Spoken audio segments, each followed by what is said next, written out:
You were quoted as saying in an interview earlier this week that it was worth a bit of economic pain for international security. Is that this administration's message to American voters with high gas prices that ahead of the midterms this year that it's worth the economic pain? The message is the short-term volatility for long-term gain. If I could add to that, this is a short-term disruption for the long-term strategic goal of the United States. That's a good thing for the American people. That's a good thing for people all over the world. As soon as the operation and now the negotiations with Iran conclude and the strait is reopened, we do expect gas prices to decrease. President Trump has built the greatest economy in the world before. He is doing it again. Of course, we have this short-term disruption, but again, it's for the long-term strategic goal of ensuring that these terrorists cannot possess a nuclear bomb. I had to divert, and if they had a nuclear weapon, you would be calling everybody over there, sir, and you don't want to do that. Well, you keep saying was. Is this war over?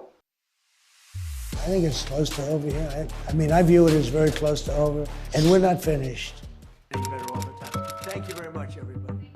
Thank you, sir. We're in the midst of a cost of living crisis in the United States. Whether the administration or the president believes it says affordability is a hoax. It is not a hoax. It is a reality. Start to talk to real people and what's going on.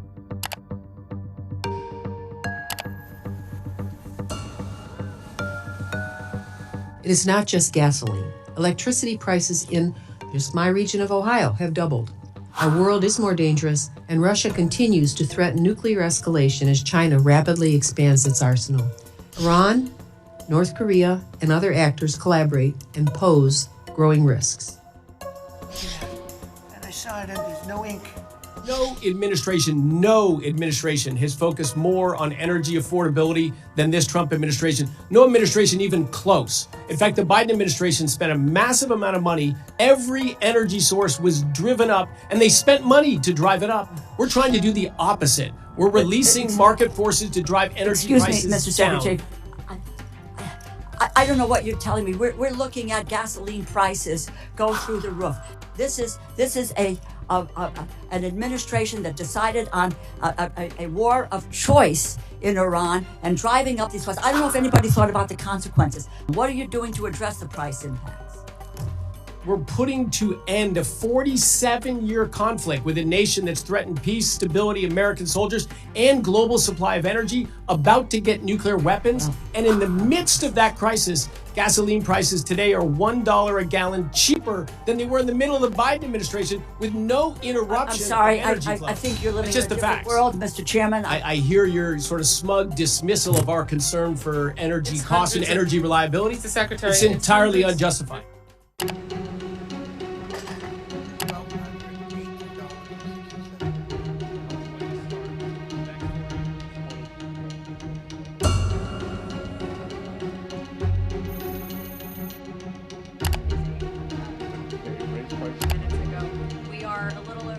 That it would be very aggressive if we're going to get to the $3 a gallon gas by the summer. I think that's going to be up to how the negotiations go. President Trump said this morning that he thinks we're nearing the end. I'm optimistic that during the summer we will see gas with a 3 in front of it sooner rather than later. By summer, like Memorial Day, but maybe by Labor Day? Between June 20th and September 20th, that we can have $3 gas again.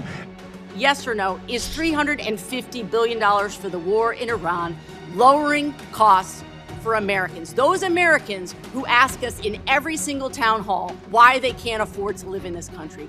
Is the war lowering costs for Americans? It is certainly not defunding childcare. We fully fund childcare in this budget. Is it lowering costs for the American people? But doesn't that get at the premise of your question?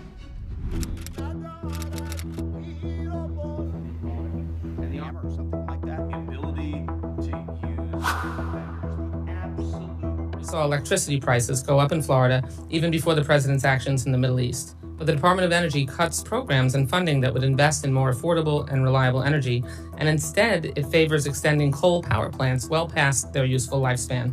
Everything from the start of this administration to today has set up Americans for a cost of living crisis. You can try to blame it on Iran or anyone else, but this president and cabinet made calculated choices to inflict this high-cost chaos on Americans. initial, just an initial. The inflation rate in June of 2022 was 9.2%, and that marked a 40-year high. Who was the president at that point? Joe Biden. And mortgage rates, they hit nearly 8% in 2023. That's the highest level since the year 2000. Was President Trump the president then? No. And who controlled Congress? The Democrats. They continue to tell us that this is all our fault. The reason that healthcare is expensive is all our fault. They're wrong.